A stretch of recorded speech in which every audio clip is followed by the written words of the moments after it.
സുഗാന്തിനെ വിവാഹം കഴിക്കണമെന്ന ആവശ്യവുമായി ഒരേ സമയം രണ്ട് യുവതികളും വാശി പിടിച്ചതോടെയാണ് പ്രശ്നങ്ങൾ രൂക്ഷമായത്.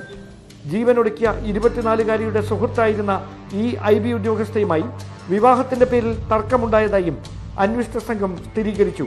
തിരുവനന്തപുരം അന്താരാഷ്ട്ര വിമാനത്താവളത്തിലെ IB ഓഫീസർ ട്രെയിനിന് മുമ്പിൽ ചാടി ആത്മഹത്യ ചെയ്തതുമായി ബന്ധപ്പെട്ട് അവരുടെ കാമുകനായിട്ടുള്ള സുഗാന്തിനെ ഇപ്പോൾ പോലീസുകാർ തെരഞ്ഞുകൊണ്ടിരിക്കുകയാണ്. ഈ ഒരു വിഷയവുമായി ബന്ധപ്പെട്ട വാർത്തകളെല്ലാം നിങ്ങളിൽ ഭൂരിഭാഗം ആളുകളും കണ്ടിട്ടുണ്ടാവുമല്ലോ. ഈ ഒരു വിഷയത്തിൽ ഇപ്പോൾ പോലീസുകാരുടെ ഭാഗത്തുനിന്ന് ചെറിയ കുറച്ച് അപ്ഡേറ്റുകൾ വന്നിട്ടുണ്ട്. കൂടാതെ ഈ ഒരു പെൺകുട്ടിയുടെ ഒരു ബാക്ക് ഹിസ്റ്ററിയൊക്കെ പോലീസുകാർ തപ്പിപ്പോയപ്പോൾ ആ ഒരു പെൺകുട്ടി 2024 ജൂലൈയിൽ അബോർട്ട് ചെയ്തിട്ടുണ്ട്, അബോർഷൻ നടത്തിയിട്ടുണ്ട് എന്നുള്ള കാര്യങ്ങളുമൊക്കെ പോലീസുകാർ ഇപ്പോൾ അറിഞ്ഞ് പുറത്ത് മാധ്യമങ്ങൾക്ക് വിട്ടുകൊടുത്തിട്ടുണ്ട്. മാധ്യമങ്ങളോട് പറഞ്ഞിട്ട് മാധ്യമങ്ങൾ വഴി നമ്മൾ അറിയുന്നുണ്ട്. അപ്പോൾ ഈ ഒരു വിഷയത്തിൽ ഞാൻ നിങ്ങൾക്ക് ഇവിടെ ഒരു വീഡിയോ കാണിച്ചു തരാം. അത് വേറൊന്നുമല്ല, ആ ഒരു പെൺകുട്ടി ഈ ഒരു അബോർട്ട് ചെയ്തതുമായി ബന്ധപ്പെട്ടുള്ള കുറച്ച് ഡീറ്റെയിൽസ് ഇപ്പോൾ മാധ്യമങ്ങൾക്ക് പോലീസുകാർ വഴി ലഭ്യമായിട്ടുണ്ട്. അതിന്റെ ഡീറ്റെയിൽസ് ആണ് ഇതാ ഇവിടെ കാണിച്ചുകൊണ്ടിരിക്കുന്നത്. കൂടാതെ ഈ ഒരു വിഷയവുമായി ബന്ധപ്പെട്ട് എനിക്ക് ആദ്യം തന്നെ ഒരു കാര്യം പോലീസുകാരോട് ചോദിക്കാനുണ്ട്, ഇവിടുത്തെ പ്രിയപ്പെട്ട നിയമപാലകരോട്, പ്രത്യേകിച്ച് ഈ ഒരു കേസ് അന്വേഷിക്കുന്ന പോലീസുകാരോട്. സംഗതി വേറൊന്നുമല്ല, ഈ ഒരു സുഗാന്തിന്റെ മൊബൈൽ ഒരു ടവർ ലൊക്കേഷൻ പോലീസുകാർ ഇപ്പൊ കണ്ടെത്തിയിട്ടുണ്ട്. ലാസ്റ്റ് ഈ ഒരു ടവർ ലൊക്കേഷൻ ഈ ഒരു ഫോണിന്റെ കാണിക്കുന്നത് പോണ്ടിച്ചേരിയിലാണ്. അതായത് ഇയാൾ കേരളം വിട്ടിട്ടുണ്ട്. കഴിഞ്ഞ ദിവസം തന്നെ ഇയാളുടെ വീടൊക്കെ തപ്പി ചെന്നപ്പോഴത്തേക്ക് വീട്ടിലൊന്നും ആരുമില്ല. ഇയാളും ഇയാളുടെ അച്ഛനും അമ്മയൊക്കെ മുങ്ങിയിട്ടുണ്ട്. അപ്പൊ പോണ്ടിച്ചേരിയിൽ ലാസ്റ്റ് വരെ ടവർ ലൊക്കേഷൻ കാണിക്കുന്നു. ഇതുവരെ എത്തി. എന്നിട്ടും എന്തുകൊണ്ട് അയാളെ പിടിക്കാൻ ഇവിടുത്തെ പോലീസിന് പറ്റുന്നില്ല?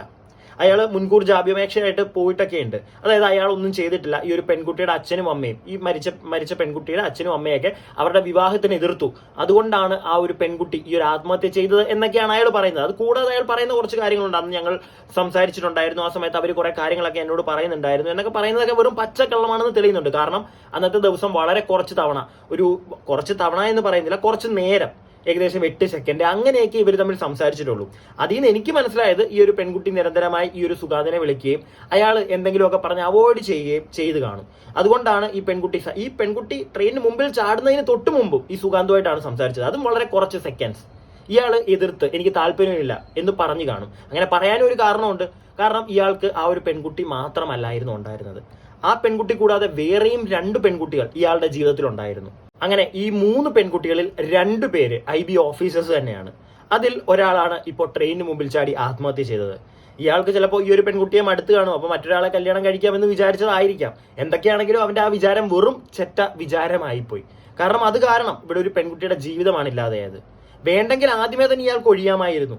മര്യാദയ്ക്ക് കാര്യം പറഞ്ഞ് മനസ്സിലാക്കി. പക്ഷെ അതിനു മുമ്പ് ആ പെൺകുട്ടിയെ കൊണ്ടുപോയി അബോർട്ട് ചെയ്യിക്കേണ്ട കാര്യം ആ ഒരു സിറ്റുവേഷനിലേക്കൊക്കെ ഇവൻ എത്തിച്ചിട്ട് ആ പെൺകുട്ടിയെ വേണ്ട എന്ന് പറയുന്നതിനകത്ത് ഒരു തരത്തിലും നമുക്ക് യോജിക്കാൻ പറ്റില്ല. എന്താണെങ്കിലും ഈ ഒരു വിഷയവുമായി ബന്ധപ്പെട്ട് ഒരു വീഡിയോ ക്ലിപ്പ് ഞാൻ നിങ്ങളെ ഇവിടെ കാണിച്ചു തരാം. എന്നിട്ട് നമുക്ക് ബാക്കി കാര്യങ്ങൾ സംസാരിക്കാം. ഈ സംഭവത്തിന് പിന്നാലെ സുഗാന്ത് സുരേഷിന് തിരുവനന്തപുരം സ്വദേശിനിയായ മറ്റൊരു IB ഉദ്യോഗസ്ഥയുമായി ഉണ്ടായിരുന്ന രഹസ്യബന്ധം യുവതി അറിഞ്ഞതോടെയാണ് ഇരുവർക്കുമിടയിൽ തർക്കങ്ങൾ തുടങ്ങിയത്. കൂടൽ സ്വദേശിനിയായ IB ഉദ്യോഗസ്ഥയുമായുള്ള ബന്ധം ദൃഢമാകും മുമ്പേ തിരുവനന്തപുരം സ്വദേശിനിയുമായി സുഗാന്ത് ഏറെ അടുത്തിരുന്നുവെന്നാണ് അന്വേഷണത്തിലെ കണ്ടെത്തൽ. സുഗാന്തിനെ വിവാഹം കഴിക്കണമെന്ന ആവശ്യവുമായി ഒരേ സമയം രണ്ട് യുവതികളും വാശി പിടിച്ചതോടെയാണ് പ്രശ്നങ്ങൾ രൂക്ഷമായത്. ജീവനൊടുക്കിയ 24-കാരിയുടെ സുഹൃത്തായിരുന്ന ഈ IB ഉദ്യോഗസ്ഥയുമായി വിവാഹത്തിന്റെ പേരിൽ തർക്കമുണ്ടായതായും അന്വേഷണ സംഘം സ്ഥിരീകരിച്ചു.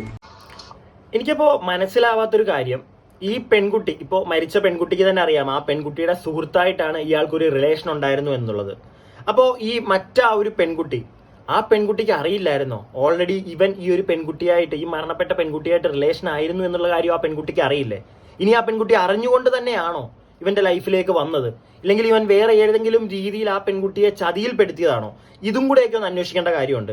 കാരണം ഞാൻ അറിഞ്ഞത് വെച്ച് ആ ഒരു പെൺകുട്ടി ഇപ്പൊ ജീവനോടുള്ള ഇവന്റെ മറ്റൊരു കാമുകി, ആ പെൺകുട്ടി മെന്റലി ഭ്രാന്ത് പിടിച്ച അവസ്ഥയിലാണ്. ആ പെൺകുട്ടിയുടെ കയ്യിൽ നിന്നൊക്കെ പോയി ഭയങ്കരമായിട്ട്, കാരണം അവളുടെ സുഹൃത്താണ് ഈ ആത്മഹത്യ ചെയ്തത്, അതും അവൾ സ്നേഹിക്കുന്ന ആള് കാരണം. ആ ഒരു സിറ്റുവേഷനിലേക്ക് വരുമ്പോഴത്തേക്ക് ആ പെൺകുട്ടിയുടെ കയ്യിൽ നിന്ന് പോകും. അവളും കൂടെയും കാരണമാണല്ലോ ഈ ഒരു സുഹൃത്ത് മരിച്ചത് എന്നുള്ളൊരു തോട്ട് എവിടെയെങ്കിലുമൊക്കെ വന്ന് കാണും. അതുകൊണ്ട് മെന്റലി ആ കുട്ടി അൺസ്റ്റേബിൾ ആണ്.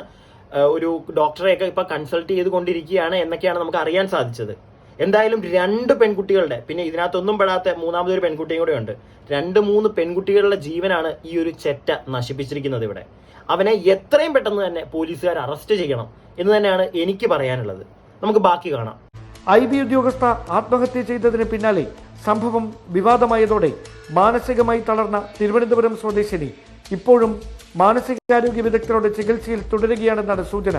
അതേസമയം കേസിൽ പ്രതി ചേർത്ത സുഗാൻ സുരേഷിനെ പിടികൂടുന്നതിന് വേണ്ടിയുള്ള അന്വേഷണം IBയും പോലീസും ചേർന്ന് ഊർജിതമാക്കിയിരിക്കുകയാണ്. തൃശൂർ ചാവക്കാടുള്ള സുഗാൻ സുരേഷിന്റെ മാതാവിന്റെ തറവാട്ടിലും പാലക്കാടുള്ള മാതൃ സഹോദരന്റെ വീട്ടിലും അന്വേഷണ സംഘം തിരച്ചിൽ നടത്തിയെങ്കിലും തലനാരിഴയ്ക്ക് രക്ഷപ്പെട്ടതായാണ് വിവരം. സുഗാന്തിന്റെ മൊബൈൽ ഫോൺ ടവർ ലൊക്കേഷൻ ഏറ്റവും ഒടുവിൽ ലഭിച്ചത് പോണ്ടിച്ചേരിയിൽ നിന്നാണെന്നാണ് അന്വേഷണ സംഘം നൽകുന്ന സൂചന. ഇയാൾ കുടുംബസമേതം ചെന്നൈയിലേക്ക് കടന്നതായുള്ള അഭ്യൂഹങ്ങളെ തുടർന്ന് പോലീസ് പരിശോധന ഇവിടെയും ഊർജിതമാക്കിയിരിക്കുകയാണ്. കഴിഞ്ഞ മാർച്ച് 24 രാവിലെ ചാക്കയ്ക്കടുത്ത് റെയിൽവേ ട്രാക്കിന് സമീപത്ത് കൂടി നടന്നു നീങ്ങുകയായിരുന്ന രാജ്യാന്തര വിമാനത്താവളത്തിലെ എമിഗ്രേഷൻ വിഭാഗം ജീവനക്കാരിയായ IB ഉദ്യോഗസ്ഥ ട്രെയിൻ വരുന്നത് കണ്ടതോടെ ഫോണിൽ സംസാരിച്ചുകൊണ്ട് ട്രാക്കിലേക്ക് കയറി നിൽക്കുകയായിരുന്നു. 25 മീറ്റർ അടുത്തുവച്ച് തുടർച്ചയായി ഹോൺ മുഴക്കിയിട്ടും ട്രാക്കിൽ നിന്ന് മാറാൻ ഉറക്കെ ആവർത്തിച്ച് ആവശ്യപ്പെട്ടിട്ടും യുവതി ഇത് വകവയ്ക്കാതെ അവിടെ തന്നെ തുടരുകയായിരുന്നുവെന്നാണ് ദൃക്സാക്ഷിയായ ലോക്കോ പൈലറ്റ് പോലീസിന് നൽകിയിരിക്കുന്ന മൊഴി. IB ഉദ്യോഗസ്ഥയായിരുന്ന യുവതിയുടെ ആത്മഹത്യയുമായി ബന്ധപ്പെട്ട് ഈ യുവതിയുടെ കാമുകനായിരുന്ന സുഗാൻ സുരേഷ് എന്ന കൊച്ചി യൂണിറ്റിലെ IB ഉദ്യോഗസ്ഥന് ഒരേ സമയം IBയിലെ 3 ജീവനക്കാരുമായി ഈ കൂടൽ സ്വദേശിനിയായ ആത്മഹത്യ ചെയ്ത ഉദ്യോഗസ്ഥയ്ക്ക് പുറമെ മറ്റ് 2 പേരുമായി കൂടി വളരെ അടുത്ത ബന്ധമുണ്ടായിരുന്നുവെന്ന് വ്യക്തമാക്കുന്ന വിവരങ്ങളൊക്കെ അപ്പുറത്തുവിട്ടത്. അതുമായി ബന്ധപ്പെട്ട പോലീസിന്റെയും അതോടൊപ്പം തന്നെ IBയുടെയും അന്വേഷണം പുരോഗമിച്ചുകൊണ്ടിരിക്കുകയാണ്. അതിനിടയിലാണ് നിർണായകമായ ചില വിവരങ്ങൾ ഈ ഘട്ടത്തിൽ പുറത്തു വരുന്നത്. അപ്പോ IB ഉദ്യോഗസ്ഥനായ സുഗാന്തിന് IBയിലെ തന്നെ IB ഓഫീസേഴ്സ് ആയിട്ടുള്ള 3 പേര്, ഞാൻ വിചാരിച്ചു 2 പേരായിരിക്കും, അല്ല 3 പേരും IB ഓഫീസേഴ്സ് ആണ്. എനിക്ക് ആദ്യമേ തന്നെ ചോദിക്കാനുള്ളത്, ഈ പെൺകുട്ടികൾക്കൊക്കെ ഇത്രയും ബുദ്ധിയുള്ളോ? അല്ലെങ്കിൽ ഇവനെ പോലൊരാളുടെ അടുക്കൽ അറ്റ്ലീസ്റ്റ് അന്വേഷിക്കില്ലേ ഇവന് വേറെ റിലേഷൻ ഉണ്ടോ എന്നൊക്കെ? പ്രത്യേകിച്ച് ഇപ്പോൾ ഈ മരണപ്പെട്ട കുട്ടിയുടെ അടുത്തൊരു സുഹൃത്തിനെ തന്നെയാണ് ആ പെൺകുട്ടി നേരത്തെ പറഞ്ഞ പോലെ മെന്റലിയൊക്കെ ഭയങ്കര വീക്കായിട്ടിരിക്കുകയാണ്, ഡോക്ടേഴ്സിനെ കണ്ടുകൊണ്ടിരിക്കുകയാണ്. ആ കുട്ടിയൊന്നും അറിഞ്ഞില്ലേ സ്വന്തം സുഹൃത്തിനെ തന്നെയാണ്? അല്ല, ഇങ്ങനെയുള്ള ചില തെറ്റകളുണ്ടേ. അതായത് അവന്റെ ഗേൾ ഫ്രണ്ടുമായിട്ട് പോയിട്ട് ആ ഒരു ഫ്രണ്ടിന്റെ ഫ്രണ്ടും ഒക്കെ ആയിട്ട് ഇതുപോലുള്ള റിലേഷൻഷിപ്സ് ഉണ്ടാക്കുന്ന ആളുകളുണ്ട് ഇവിടെ. മനസ്സിലായില്ലേ? അതിനോടൊരിക്കലും എനിക്ക് യോജിക്കാൻ പറ്റില്ല. റിലേഷൻഷിപ്സ് ഒക്കെ ഓക്കെ, പക്ഷെ ഇങ്ങനെ ചതി ചെയ്യുന്നത്, അതും 3 പേര്, ഇല്ലെങ്കിൽ ഇപ്പോൾ ഒരു 2 പേരുമായിട്ട്, എനിക്ക് തോന്നുന്നു ഈ ഒരു മരണപ്പെട്ട കുട്ടിയുടെ ആ ഒരു സുഹൃത്തിനെ ഇവൻ കല്യാണം കഴിക്കാൻ ചിലപ്പോൾ മുന്നോട്ട് വന്ന് കാണും. അതായിരിക്കും ഇപ്പം ചാടിയ ട്രെയിനിന് മുമ്പിൽ ചാടിയ ഒരു പെൺകുട്ടിക്ക് വേണ്ട, അവളെ വേണ്ട എന്നൊക്കെ അവനോട് ആ ഒരു പെൺകുട്ടിയോട് പറഞ്ഞു കാണും. എനിക്ക് ചിലപ്പം അറിഞ്ഞിട്ടുണ്ട്, അവൾ ഓൾറെഡി അറിഞ്ഞിട്ടുണ്ട് മറ്റൊരു സുഹൃത്തുമായിട്ട്, അവളുടെ തന്നെ സുഹൃത്തുമായിട്ട് റിലേഷൻ ആണെന്ന് അറിഞ്ഞു കാണും, അല്ലെങ്കിൽ അറിഞ്ഞിട്ടുണ്ട്. അപ്പോൾ അവളെ നൈസായിട്ട് ഇവൻ അവോയ്ഡ് ചെയ്യുന്ന സംഗതി കാണിച്ചപ്പോഴത്തേക്ക് ആ കുട്ടിക്ക് താങ്ങാൻ പറ്റിയില്ല. മനസ്സിലായില്ലേ? ഇവനെ പോലുള്ളവനെയൊക്കെ എത്രയും പെട്ടെന്ന്, ഇവന്റെ പുറകെ ഇപ്പൊ അവൻ ചെന്നൈയിലേക്ക് കടന്നെന്ന് പറയുന്നു, ഇനി എത്ര ദിവസം എടുക്കും അവനെ അറസ്റ്റ് ചെയ്യാൻ? ടമാർ പഡാർ എന്ന് പറഞ്ഞ് അറസ്റ്റ് ചെയ്യാം, മൊബൈൽ ലൊക്കേഷൻ വെച്ച് ട്രാക്ക് ചെയ്ത് പോയാൽ. ഇല്ലെങ്കിൽ അവന്റെ ഫ്രണ്ട്സ്, ഫാമിലി, അവരുടെ ബന്ധുക്കൾ അങ്ങനെയൊക്കെ തപ്പിപ്പോയി കഴിഞ്ഞ് കഴിഞ്ഞാൽ ചിലപ്പോൾ ചെല്ലാൻ പറ്റും. കാരണം ഈ പോലീസുകാർ ചെന്നോടത്തൊക്കെ അവൻ ഉണ്ടായിരുന്നു. അവിടുന്ന് വളരെ തലനാരിഴയ്ക്കാണ് അവൻ രക്ഷപ്പെട്ടു പോയത്. അവിടെ നിന്നൊക്കെ ചാടി അടുത്ത സ്ഥലത്തേക്ക് പോയത്. ട്രാക്ക് ചെയ്ത് ചെന്ന് കഴിഞ്ഞാൽ വളരെ പെട്ടെന്ന് അറസ്റ്റ് ചെയ്യാൻ പറ്റും. ഇവനെ എത്രയും പെട്ടെന്ന് അറസ്റ്റ് ചെയ്യണം. കാരണം ഇവനെ പോലുള്ളവനൊക്കെ ഈ കാണിക്കുന്ന പരിപാടികൾ ഇതൊക്കെ എത്രയും പെട്ടെന്ന് നിർത്തിയില്ലെങ്കിൽ ഇനി ഇതുപോലുള്ള സുകേഷന്മാരെയൊക്കെ നമുക്കിവിടെ കാണാൻ പറ്റും. മനസ്സിലായില്ലേ? ഇവനെയൊക്കെ എത്രയും പെട്ടെന്ന് പിടിച്ച് നല്ല രീതിയിലുള്ള ശിക്ഷ. അവനിപ്പം കോടതി വഴിയൊക്കെ നീങ്ങിയിട്ടുണ്ട്. ഞാൻ നേരത്തെ പറഞ്ഞ കണക്ക് ഈ പെൺകുട്ടിയുടെ അച്ഛനും അമ്മയും, മരണപ്പെട്ട കുട്ടിയുടെ അച്ഛനും അമ്മയും കല്യാണത്തിന് സമ്മതിച്ചില്ല, അതുകൊണ്ടാണ് അവൾ ചാടിയെന്നൊക്കെ അവൻ പറയുന്നതിനകത്തൊന്നും എനിക്ക് വിശ്വസിക്കാൻ പറ്റുന്നില്ല. കാരണം കഴിഞ്ഞ ദിവസം അച്ഛൻ സംസാരിച്ചതൊക്കെ നമ്മൾ കേട്ടിട്ടുണ്ടായിരുന്നു. ഒരേ ഒരു മകളാണ്. അപ്പൊ എന്താണെങ്കിലും ആ മോള് പറയുന്നത് എത്രയൊക്കെ വാശി പിടിച്ച് നിന്നാലും ഒരു അച്ഛനും അമ്മയും മോളുടെ ഇഷ്ടത്തിന് ഒരു ലിമിറ്റ് കഴിയുമ്പോൾ നിന്ന് കൊടുക്കും. ഞാൻ കണ്ട എൻ്റെ ഒരു അനുഭവം വെച്ചിട്ട് അങ്ങനെയാണ്. കാരണം മക്കളെ അത്രയ്ക്കും ഇഷ്ടമാണ്. ഇന്നത്തെ കാലത്ത് നല്ല പണ്ട് തൊട്ടുള്ള അച്ഛനമ്മമാർക്ക്. അതുകൊണ്ട് തന്നെ ഒരു ലിമിറ്റ് കഴിയുമ്പോൾ അവർ സപ്പോർട്ട് ചെയ്യും. അല്ലെങ്കിൽ അവർക്ക് ഇഷ്ടമല്ലെങ്കിൽ പോലും ഓക്കെ നീ വിളിച്ചോണ്ട് പോവാ, കല്യാണം കഴിപ്പിക്കാം എന്നുള്ളൊരു സാധനം പറയും. പക്ഷെ ഇവനിവിടെ ആ ഒരു രീതിയിലാണ് ഇപ്പൊ ഒരു ഹർജിയായിട്ട് മുന്നോട്ട് പോയിരിക്കുന്നത്. ഒരു രീതിയിലും ഇവന് ജാമ്യം കിട്ടരുത്, ഇവൻ അകത്ത് പോകണം. എങ്കിൽ മാത്രമേ ഞാൻ നേരത്തെ പറഞ്ഞ കണക്ക് ഇങ്ങനെയുള്ളവന്മാരുടെ ഈ ഒരു സോക്കേട് ഇവിടെ ഇല്ലാതെ ആവുകയുള്ളൂ. ഇല്ലെങ്കിൽ ഒരുപാട് പെൺകുട്ടികൾ നമ്മുടെ നാട്ടിൽ ഇനിയും ഈ ഒരു പെൺകുട്ടിയെ പോലെ ട്രെയിനിന് മുമ്പിൽ ചാടേണ്ട വരും. അങ്ങനെയുള്ളൊരു അവസ്ഥ ഉണ്ടാവാതിരിക്കട്ടെ. ഞാൻ എൻ്റെ അഭിപ്രായം പറഞ്ഞു. പോലീസുകാർ എത്രയും പെട്ടെന്ന് ഇവനെ ട്രാക്ക് ചെയ്ത് അറസ്റ്റ് ചെയ്യുക.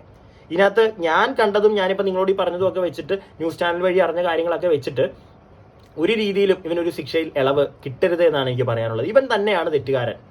ഓക്കെ, അപ്പോൾ ഒരു രീതിയിലും ഇവന് ഒരു രീതിയിലുള്ള ഇവിടുത്തെ നീതിന്യായ വ്യവസ്ഥയിൽ ഒരു രീതിയിലുള്ള ഇളവും ഇവന് കിട്ടരുത്. ഞാൻ എൻ്റെ അഭിപ്രായം പറഞ്ഞു. നിങ്ങളുടെ അഭിപ്രായങ്ങൾ എന്താണെങ്കിലും താഴെ കമന്റ് ബോക്സിൽ പറയുക. വീഡിയോ ഇഷ്ടപ്പെട്ടാൽ ലൈക്ക് ചെയ്യുക. സബ്സ്ക്രൈബ് ചെയ്യാതെ കാണുന്നവർ സബ്സ്ക്രൈബ് ഒക്കെ അങ്ങോട്ട് ചെയ്യുക. കൂടാതെ അടുത്ത വീഡിയോയ്ക്കായി stay tuned and stay weird.